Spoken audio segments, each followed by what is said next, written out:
(2026년) 새해 미국 내 100대 도시들의 주택가격은 워싱턴 수도권 일원을 비롯해 동북부를 중심으로 78곳에서는 계속 소폭 오를 것으로 예상되고 있습니다. 플로리다와 조지아, 애틀란타, 캘리포니아, 샌프란시스코 등 22곳에서는 내릴 것으로 예측됐습니다. 뚜렷한 해빙이 없이 2025년을 보내고 있는 미국 주택시장이 2026년 새해에는 다소 나아지겠지만 잘해야 훈풍에 그칠 뿐 열풍을 느끼지는 못할 것으로 업계에서는 내다보고 있습니다. 리얼터닷컴이 발표한 2026년 주택시장 전망에 따르면 전반적으로 바이어 프렌들리 마켓이 되면서 팬데믹 이래 바이어와 셀러가 엇비슷하게 균형을 이루는 가장 균형 잡힌 주택시장이 될 것으로 예상되고 있습니다. 2026년 한 해 동안 미 전역에서 판매될 기존 주택은 413만 채로 현재 407만 채보다 2% 이하의 소폭 증가에 그쳐 사실상 제자리할 것으로 리얼터닷컴은 내다봤습니다. 주택 모기지 이자율은 30년 고정의 경우 현재 평균 6.6%에서 새해에는 6.3%로 소폭 내릴 것으로 예측되고 있습니다. 2026년 새해 100대 대도시들의 집값을 예측한 결과 동북부와 중서부를 중심으로 78곳의 도시들에선 평균 4% 집값이 오를 것으로 리얼터닷컴은 예상했습니다. 워싱턴 DC와 알링턴, 알렉산드리아를 포함하는 수도권의 내년 집값은 평균보다 높은 5.1% 올라갈 것으로 예상됐습니다. 뉴욕시와 뉴저지, 뉴욕도 비슷하게 5.2% 인상될 것으로 나타났습니다. 메릴랜드 볼티모어의 내년 집값은 더 높은 8.3% 상승할 것으로 예측됐습니다. 버지니아의 리치몬드는 6.9%, 버지니아 비치는 6.6% 집값이 오를 것으로 예상됐습니다.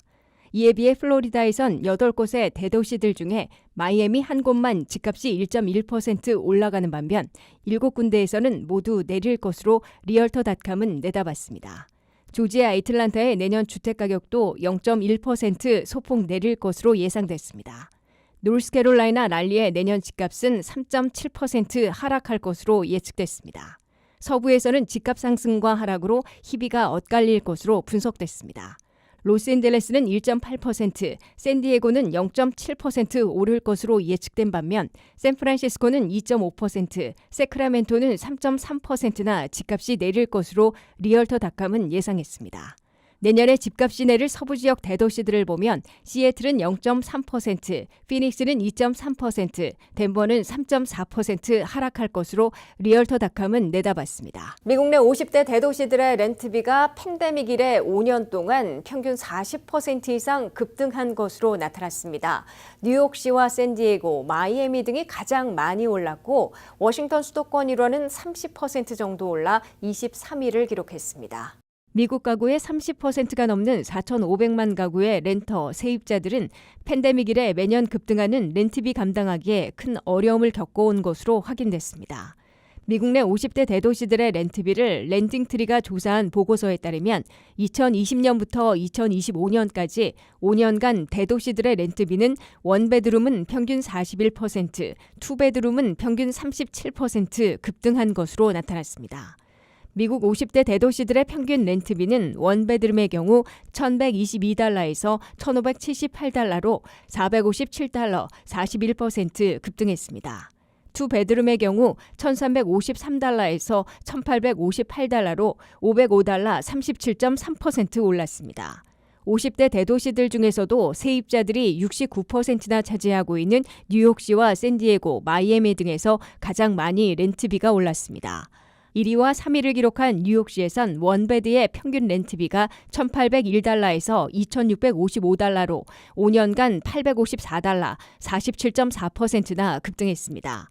뉴욕시의 투베드룸은 $2,053에서 $2,910로 5년간 $857, 41.7% 대폭 올랐습니다.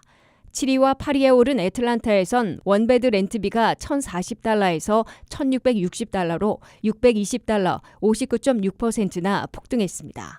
애틀란타의 투베드룸은 $1,185에서 $1,820로 635달러, 53.6% 급등했습니다. 20위와 21위를 기록한 로스앤젤레스에선 원베드 렌트비가 $1,605에서 $2,085로 480달러, 30% 올랐습니다. LA의 투베드 렌트비는 2,058달러에서 2,601달러로 543달러, 26.4% 인상됐습니다. 23위와 29위를 기록한 워싱턴 DC 수도권의 경우 원베드 렌트비는 1,552달러에서 2,015달러로 5년간 463달러, 30% 올랐습니다. DC 지역의 투베드 렌트비는 1,773달러에서 2,253달러로 473달러, 27% 인상됐습니다. 30위에 랭크된 볼티모어에서는 원베드 렌트비가 1,115달러에서 1,511달러로 5년간 396달러, 35.5% 올랐습니다. 볼티모어의 투베드 렌트비는 1,384달러에서 1,857달러로 473달러, 34.2% 인상됐습니다. 미 전역에서 가장 비싼 렌트비를 내고 있는 도시는 역시 샌프란시스코인데 5년간 가장 적게 올랐으나 여전히 단연 가장 비싼 렌트비를 기록하고 있습니다. 50위 샌프란시스코의 원베드 렌트비는 2,953달러에서 5년간 54달러, 1.8% 오르는 데 그쳤으나 현재도 2,977달러로 가장 비싼 것으로 나타났습니다.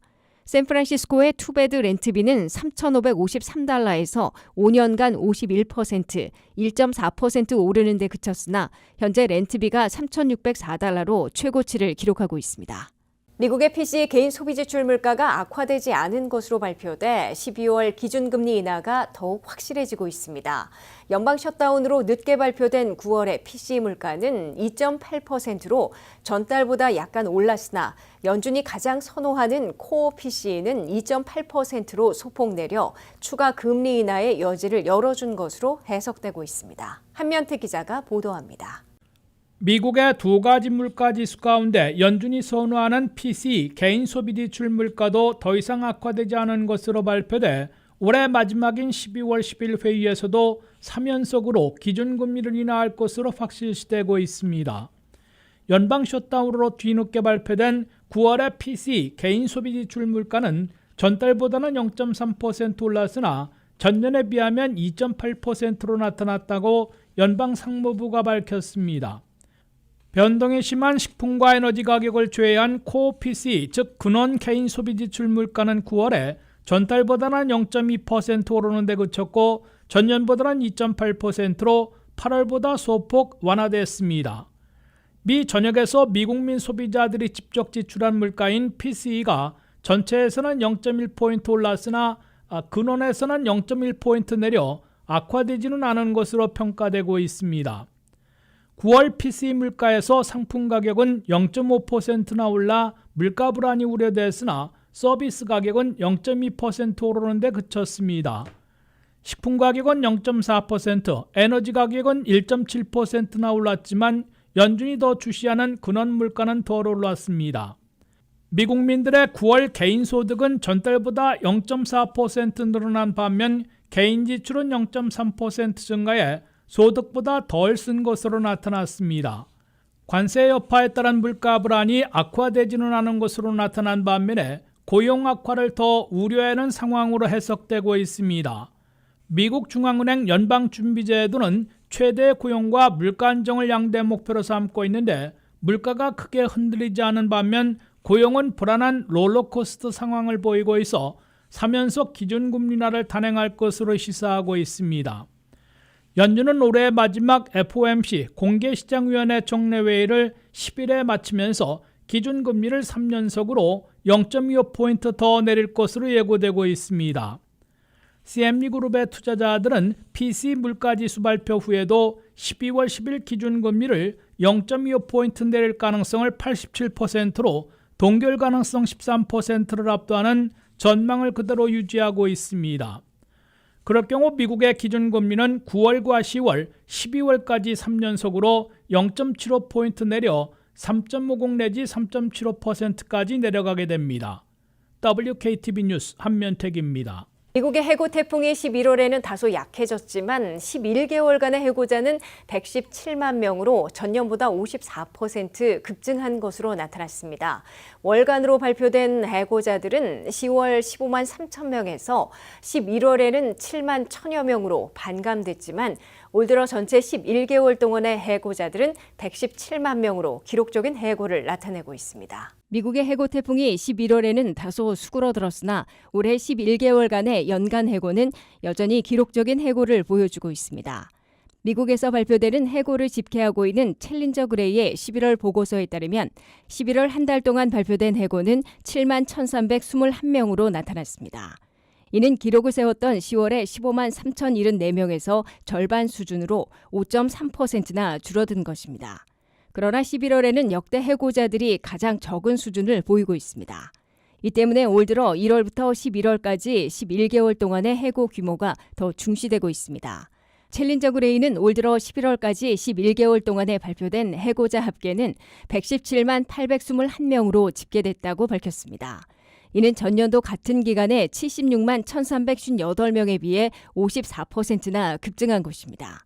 올해 11개월 동안의 해고자 117만 명은 팬데믹으로 223만 명이나 집단 해고됐던 이래 최고치를 기록한 것으로 미국의 해고 태풍이 거세게 몰아쳤음을 보여주고 있습니다. 연방 공무원들이 11개월간 30만 명이나 해고돼 가장 많은 수를 차지하고 있습니다. 테크 업종에서 15만 3,500명을 해고했습니다.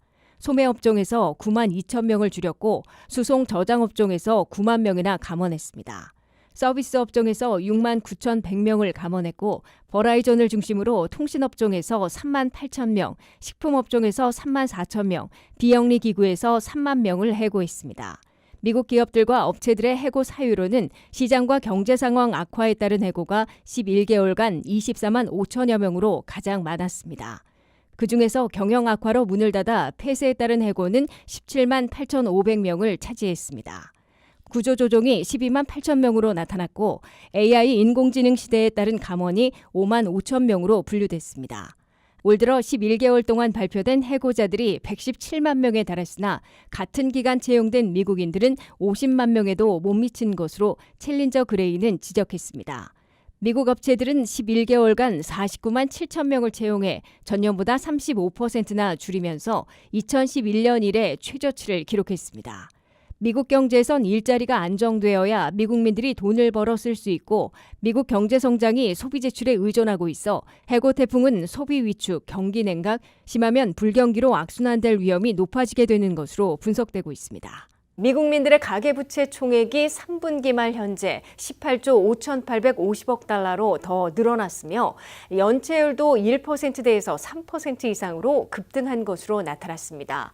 90일 이상 갚지 못한 연체율은 학자 융자금은 1% 이상에서 14%로 폭등했으며 크레딧 카드 연체율도 7%의 높은 비율을 기록하고 있습니다. 한면택 기자의 보도입니다. 미국은 국가부채 38조 5천억 달러와 가계부채 18조 6천억 달러 등 쌍둥이 적재에 짓눌려 있어 출구를 찾지 못하고 있습니다. 미국민들의 가계부채는 3분기 말인 9월 말 현재 18조 5,850억 달러로 집계됐다고 이를 관리하고 있는 뉴욕 연방은행이 발표했습니다. 총 가계부채는 전분기보다 1,970억 달러, 전년보다는 6,420억 달러 더 늘어난 겁니다. 가계부채의 거의 대다수는 주택모기지로 3분기 말 현재 13조 700억 달러를 기록했습니다. 2위는 자동차 할부 금융으로 1조 6,550억 달러를 차지하고 있습니다. 3위는 학자 융자금으로 1조 6,530억 달러로 2위와 격차가 거의 없어지고 곧 순위가 다시 바뀔 것으로 보입니다. 학자 융자금은 바이든 시절 갖가지 지원 정책으로 3위로 내려앉았으나 트럼프 시대에는 완전 원위치되며 전체 부채 규모가 불어나고 다시 2위로 올라서고 있습니다. 4위는 크레딧 카드로 1조 2,330억 달러를 기록하고 있습니다. 크레딧 카드 사용 빚은 전분기보다는 240억 달러, 전년보다는 670억 달러 더 늘어난 겁니다. 미국민 가계부채가 계속 늘어나는 반면에 가계 경제 상황은 그리 나아지지 않아 연체율이 다시 급등하고 있습니다. 미국민 가계에서 90일 이상 밀린 총 연체율은 전년에 1.68%에서 현재는 3.03%로 급등해 있습니다. 특히 학자융자금 상환에서 보호지원 조치가 모두 사라지며 제때 상환금을 내지 못하는 연체율이 1년 전 0.77%에서 올 9월 말 현재는 14.26%로 폭등했습니다. 갓 대학을 졸업한 젊은 층은 최근 취업도 극히 어려워지며 학자용자금 연체율이 계속 급등해 사회 초년생들이 신용점수가 급락하는 사태로 악화되고 있는 것으로 보입니다. 크레딧 카드 연체율은 1년 전 7.1%에서 현재는 7.05%로 엇비슷한 수준을 보이고 있으나 여전히 3% 이하인 전체와 자동차 연체율에 비하면 2배 이상 높은 연체율을 기록하고 있습니다. WKTV 뉴스 한면택입니다. 트럼프 행정부가 미국 자동차 연비 규제를 대폭 완화했습니다. 트럼프 대통령은 바이든 행정부가 강화했던 자동차 연비 규제를 크게 완화하면서 내연기관차 중심의 정책으로 전환할 것을 공식화했습니다. 한편 이번 정책은 기후 정책을 후퇴시킬 것이란 지적도 나오고 있는데요. 전기차 안전성 논란이 계속되는 가운데 이번 결정이 자동차 산업 전반에 적지 않은 파장을 불러올 것이란 분석이 나오고 있습니다. 안혜린 기자의 보도입니다. 트럼프 대통령이 바이든 행정부가 강화해 놓았던 자동차 연비 규제를 대폭 완화하기로 했습니다. 핵심은 기업 평균 연비, 즉 카페 기준을 조정하는 것으로 2031년식 차량의 목표 연비를 갤런당 50마일에서 34.5마일로 낮추겠다는 내용입니다. 카페 제도는 자동차 회사가 판매하는 전체 차량의 평균 연비를 기준 이상으로 유지해야 하는 방식입니다. 연비가 낮은 픽업 트럭이나 SUV를 많이 팔더라도 전기차처럼 연비가 높은 차량을 일정 비율 이상 판매하면 평균치를 맞출 수 있어 그동안 제조사들은 내연기관 연비 개선과 전기차, 하이브리드 생산 확대에 힘써왔습니다. 바이든 행정부는 기후변화 대응을 위해 연비, 배출가스 규제를 강화했지만 대형차 비중이 큰 GM과 스텔란티스는 꾸준히 규제 완화를 요구해왔습니다. 실제로 이들 업체는 강화된 카페 기준을 충족하지 못해 벌금을 계속 내야 했고 부담이 커진 상태였습니다. 그런데 지난 7월 트럼프 대통령이 추진한 하나의 크고 아름다운 법에는 이 벌금을 없애는 내용까지 포함돼 제조사들에게 큰 혜택이 돌아갔습니다. 트럼프 대통령은 연비 규제를 낮추면 제조사의 부담이 줄고 차량 가격이 내려가 소비자들에게 이득이 돌아간다고 주장했습니다. 바이든의 연비 규제가 차를 더 비싸고 나쁘게 만들었다며 규제 완화로 신차 가격에서 최소 $1,000를 절약할 수 있다고 강조했습니다. 아울러 전기차와 수소차 정책을 강하게 비판하며 바이든의 그린 뉴딜을 사기라고 지적했습니다.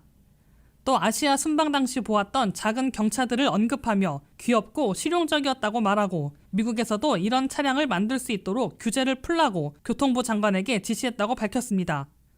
이로써 미국 시장에서도 소형차 생산 기준과 규제가 일부 완화될 가능성이 커졌습니다. 한편 전기차 안전성 논란도 소비자 불안을 키우고 있습니다. 최근 통계에서는 전기차 10,000대당 화재, 폭발 사고 비율이 내연기관차와 비슷하거나 더 높게 나타났다는 분석이 나오며 전기차 기술 신뢰성에 대한 의문도 제기되고 있습니다. 뉴욕타임즈는 이번 조치가 전기차보다 내연기관차에 무게를 둔 결정이라며 미국의 기후변화 대응이 사실상 후퇴했다고 평가했습니다. 갑작스러운 정책 변화가 자동차 산업 전반의 불확실성을 높이고 있으며 전기차 확대 흐름이 한동안 둔화될 가능성이 크다는 전망도 나오고 있습니다. 결국 이번 연비 규제 완화는 단순한 기술 기준 변경을 넘어 미국 자동차 산업의 방향을 다시 가솔린 중심으로 되돌리는 신호탄이 될 수 있다는 분석이 나오고 있습니다. 소비자들은 전기차와 내연기관차 사이에서 가격, 안전성, 유지비를 다시 따져가며 선택해야 하는 상황에 놓였습니다. WKTV 뉴스 안혜린입니다. 미국의 신생아들과 10세 이하 아동들에게 자동 입금시켜주는 트럼프 어카운트가 본격 활성화되고 있습니다. 델 컴퓨터 사주 부부가 10세 이하의 미국 시민권 아동 2,500만 명에게 1인당 $250씩 무상 지원키로 한 데 이어 트럼프 2기 임기 4년 동안 태어나는 신생아들에게는 $1,000씩 입금시켜주는 트럼프 어카운트가 내년 7월 4일 독립기념일에 공식 개설됩니다. 한면태 기자가 보도합니다. 미국서 태어나는 신생아들과 10세 이하 어린이들이 수백 달러에서 $1,000까지 자동 입금받는 시기가 현실화되고 있습니다. 도널드 트럼프 대통령이 두 번째 임기를 전후한 2025년 1월 1일부터 2029년 1월 1일 사이에 미국서 태어나는 신생아들에게 재무부에서 1인당 $1,000씩 자동 입금시켜주는 제도가 트럼프 어카운트입니다. 두 종류로 시행하게 된 트럼프 어카운트는 법제화된 기준을 적용하는 것은 같지만 지원 대상을 달리하고 있습니다. 첫째, 트럼프 어카운트의 공식 시행을 앞두고 델 컴퓨터의 사주 부부인 마이클과 수전 델 부부가 10세 이하 미국 어린이 2,500만 명에게 1인당 $250씩 자동 입금시켜줄 수 있게 62억 5천만 달러를 전격 기부했습니다. 델 부부 기부금으로 2016년부터 2024년 사이에 태어난 10세 이하 미국 어린이들 가운데 소셜 번호를 갖고 있는 합법 거주자이고 가구 소득이 15만 달러 이하인 2,500만 명이 1인당 $250씩 자동 입금받게 됩니다. 트럼프 어카운트가 아직 활성화되지 않았기 때문에 내년 7월 4일 액티베이트된 이후에 입금될 가능성이 있습니다. 델 컴퓨터 사주 부부와 같은 기부금이 크게 확산될 것으로 기대되고 있습니다. 둘째, 법적으로 신설에 확정된 트럼프 어카운트는 미국 독립 250주년이 되는 2026년 7월 4일에 공식 개설됩니다. 이때 부모나 후견인이 재무부로부터 통보받은 트럼프 어카운트 계좌를 액티베이트하면 신생아 1인당 $1,000나 자동 입금받게 됩니다. 트럼프 임기인 2025년 1월 1일부터 2029년 1월 1일 사이에 태어나는 미국 신생아들로 본인도 소셜 번호를 부여받고 부모들도 소셜 스크립 번호를 갖고 있어야 1인당 $1,000를 재무부로부터 자동 입금받게 됩니다. 셋째, 델 기금으로 무상 지원받는 10세 이하 어린이들이나 2025년 이후의 신생아들로 트럼프 어카운트에 자동 입금받는 대상자들은 그 가족이나 제3자가 연간 $5,000씩 불입해 줄 수 있게 됩니다. 미국 정부는 트럼프 어카운트에 쌓이는 금액을 주식시장 등에 대신에 투자해서 수익을 늘려주게 됩니다.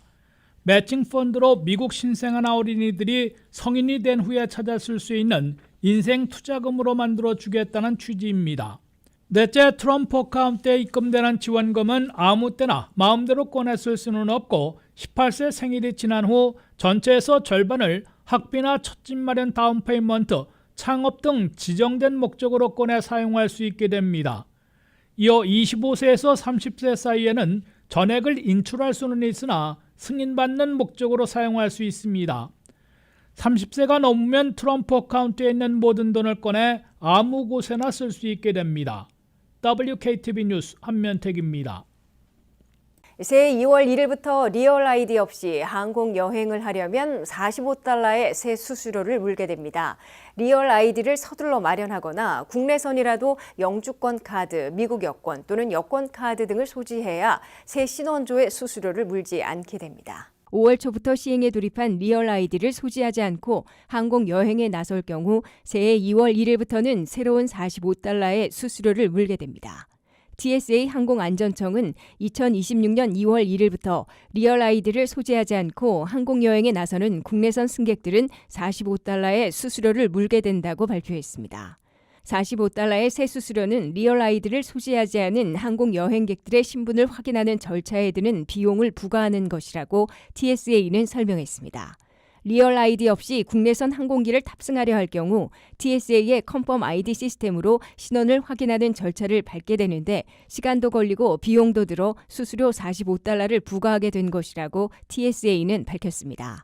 다만 리얼 아이디 첨단 운전면허증이 없는 사람들은 영주권 카드, 미국 여권이나 여권 카드, 한국 여권, 글로벌 엔트리, 국방부 아이디 등을 제시해도 수수료를 물지 않게 된다고 TSA는 밝혔습니다. TSA는 현재도 항공기 여행객들의 94%는 리얼 아이디나 여권 등으로 탑승 수속을 하고 있다고 말했습니다. 첨단 운전면허증인 리얼 아이디는 법 제정 20년 만인 5월 7일부터 시행에 돌입해 18세 이상 성인들은 국내선 여객기를 탑승할 때와 연방 건물 출입 시에 반드시 제시하도록 의무화됐습니다. 여기에 리얼 아이디를 발급받지 않았거나 국내선 탑승 시 소지하지 않은 경우 자체 신분 확인에 필요한 새로운 $45의 수수료를 새해 2월 1일부터 부과하려는 것입니다. $45의 수수료는 10일 동안 유효해 10일 후에도 리얼 아이디 없이 국내선 항공기를 탑승하려 할 경우 또 한 번 $45를 더 내야 합니다. 국내선 여행에서도 영주권이나 미국 여권, 여권 카드를 소지하는 것보다는 각주 DMV에서 리얼 아이디로 조속히 바꾸는 게 바람직해 보입니다. 각 주별 DMV에서 리얼 아이디를 신청하려면 온라인으로 오픈되어 있는 일시와 장소를 선택해 예약하고 요구되는 서류를 미리 준비해 지참하고 직접 예약한 차량 운전국 사무소에 나가야 합니다. 대부분 주정부의 차량 운전국에선 리얼 아이디를 신청하려면 이민자일 경우 영주권이나 미국 여권, 시민권 증서 등 이민 신분을 증명할 문서 한 가지를 원본으로 제시해야 합니다. 또한 현재 가지고 있는 기존의 운전면허증으로 본인의 신원을 입증해야 합니다. 소셜 시큐리티 카드도 제시하도록 요구받고 있습니다. 해당 주 거주민임을 입증하는 두 가지 증빙 서류를 제출하도록 요구하고 있는데 부동산 계약서나 모기지 스테이트먼트, 유틸리티 빌 스테이트먼트 등을 최신 것으로 제출해야 합니다. 미국의 일부 대학에서 성별 균형을 이유로 인위적으로 남학생을 우대해 여학생과 동수를 선발해온 대학들이 있는데요.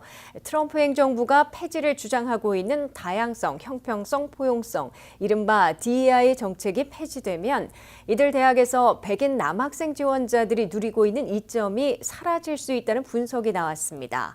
남학생 우대가 사라지면 여학생 비율이 60% 중반대로 높아질 것이라는 전망도 제기됐습니다. 안혜린 기자의 보도입니다. 트럼프 행정부가 대학 내 다양성, 형평성, 포용성, 이른바 DEI 정책을 폐지하도록 압박하면서 예상과는 다르게 백인 남학생들이 오히려 더 불리해질 수 있다는 분석이 나오고 있습니다. 지난 40여 년 동안 미국 대학에서는 여학생 진학 희망자가 남학생보다 꾸준히 많았습니다. 올해에는 여학생이 남학생보다 약 48% 더 많이 대학에 원서를 넣을 것으로 추산되고 있습니다. 이런 상황에서 많은 대학들은 성별 균형을 맞추기 위해, 즉 남녀 비율을 5대5 수준으로 유지하기 위해 남학생에게 다소 유리한 입학 기준을 적용해왔습니다. 법적으로는 남녀 차별이 금지돼 있지만 대학들은 규정의 회색지대를 활용해 사실상 남학생 우대 정책을 운영해왔다는 겁니다.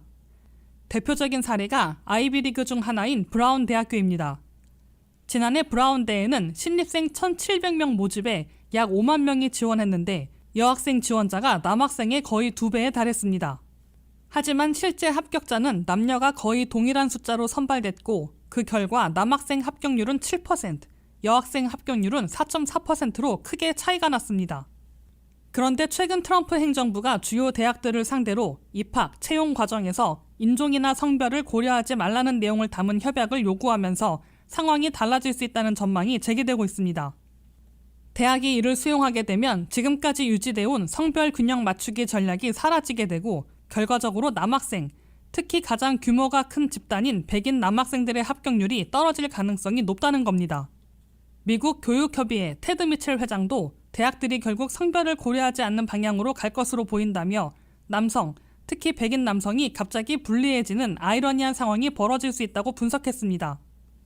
만약 지금의 남성 우대 조치가 사라지면 전체 학부생 중 여학생 비율이 한순간에 약 65%까지 치솟을 것이라고 전망했습니다. 이처럼 DEI 정책 폐지가 단순히 소수자 지원 축소 수준을 넘어 오히려 기존의 암묵적인 혜택을 받아왔던 백인 남학생들의 입시 경쟁력에 직접적인 영향을 줄 것이라는 지적이 이어지고 있습니다. WKTV 뉴스 안혜린입니다.